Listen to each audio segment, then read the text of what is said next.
Hey everyone, welcome back to the channel. Today we're doing a special video and it's going to be a collaboration with some of our good friends Kevin and Rachel over at Hidden Heights Farm. So this video theme is going to be 5 useful items here on the farm. It's not any particular order, and these aren't the best items that we use, but these are items that we use daily, and they do help us out a lot. So we're just going to show you exactly what these items are, and if y'all are going to start a farm or you're already have one, these might be good items for you to have if you don't have them.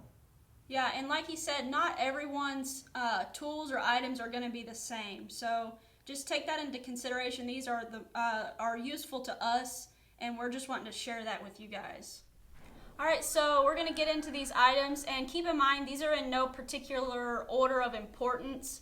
But the first one, and it may be a surprise to you guys, but these are something that we use every single day on the farm, and that is going to be these watering cans.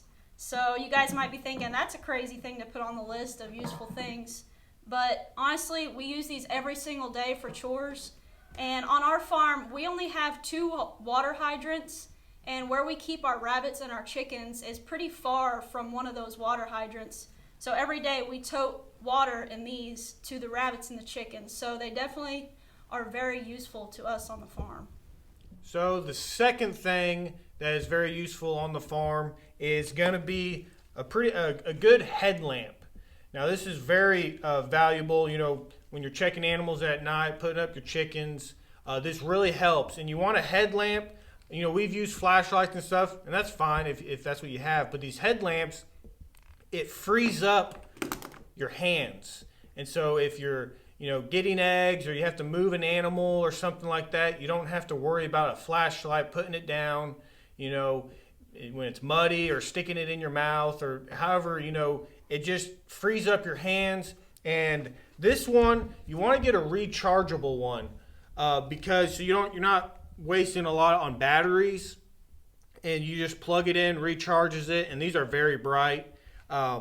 The thing though, if you get a rechargeable one, make sure you stay on top of charging it, because you don't want to put this on, get out there, and it's not working. And so just make sure when you get a rechargeable one, just stay on top of recharging it.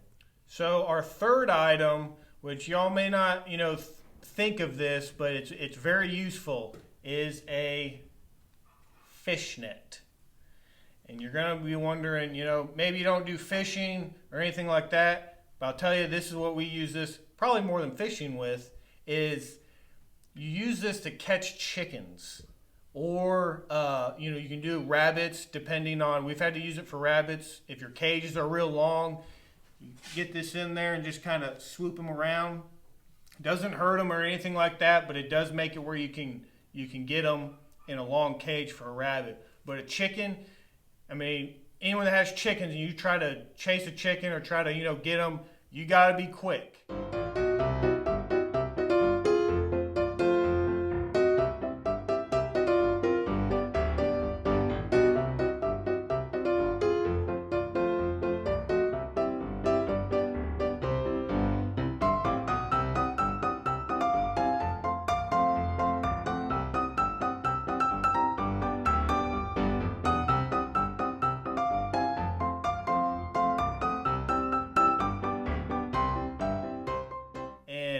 This thing works awesome. Whenever we had pullets and we're trying to get roosters and stuff, you just kind of get around there and then you just kind of swoop them up, and it works awesome. If you're gonna get one of these, you're gonna want to get one of these ones that are kind of mesh like this. You don't want to get one that's kind of stiff, because this, when you catch them, they get in there and then you can kind of just put it inside out and they kind of just fall out of it. But you hold them there, I'm telling you, this is awesome for catching chickens. The only thing I would say, if you're going to go buy one for that, this one we already had because we do fishing, but you can see the handle, it's not too long. Try to get one that's got a decent handle, because then you can really get out there and you can be far away from the chicken and still kind of swoop them up if you got the longer one. We may even almost get a longer one if it comes to that, but this is a third item, very useful for catching chickens. So our fourth item are these 250-gallon IBC totes. These are very useful. Like Alex was saying before, we don't have, water this far. We have a hose that can reach out here, but it's just unraveling that all the time. I mean, it's probably 400 feet from here. And so what we use this for is, we're in our orchard area, and when we first planted our trees, we really had to water them constantly.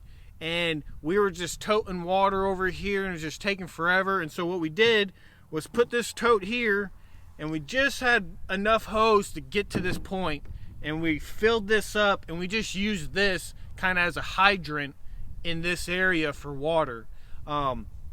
It is not as useful, I guess, in the winter. We drained it, but in the summertime it's very useful. And we'll be doing other videos on kind of rain catchment and covering these barrels and how you do it. But these are really useful, and you can use them for anything.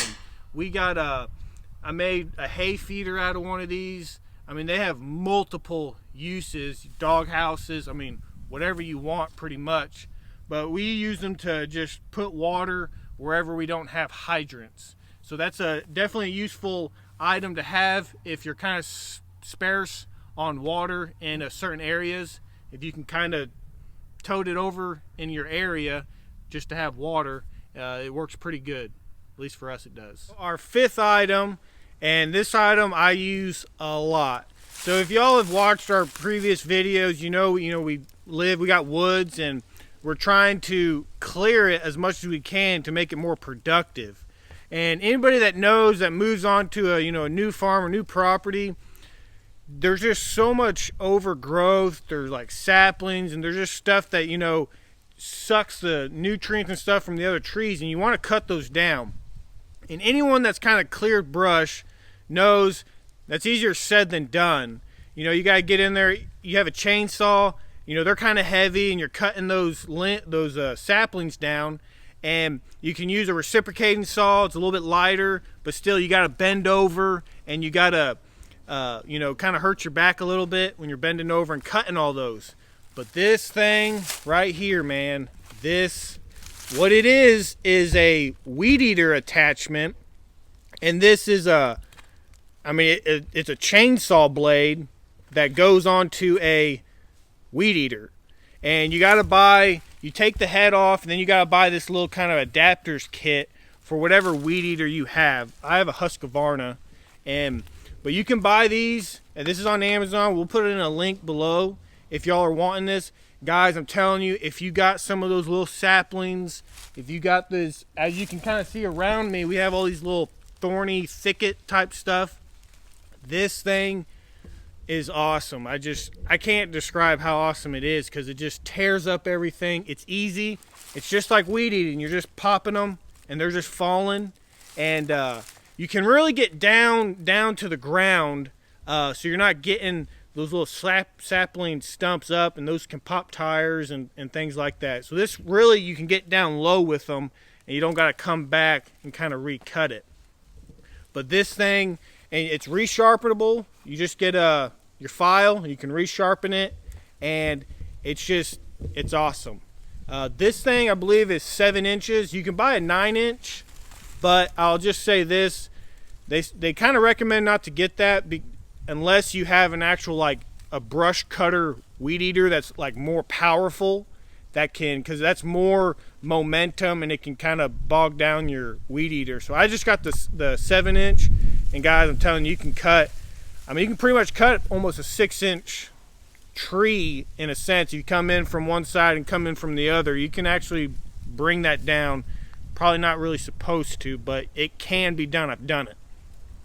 I'll just show you a little bit of this thing running, but man, I just cannot speak more about it. It cuts this type of stuff down way faster than doing anything else, other than bringing in some special equipment, that costs, a lot of money. So I'll fire this thing up and show you what this thing can do.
wrap up today's video. We just wanted to show you guys 5 items here on our farm that are very useful to us. Be sure and check out our friends Kevin and Rachel over at Hidden Heights Farm. Remember, this is a collaboration video with them, so they will also be putting out a video of 5 items that they find useful on their farm.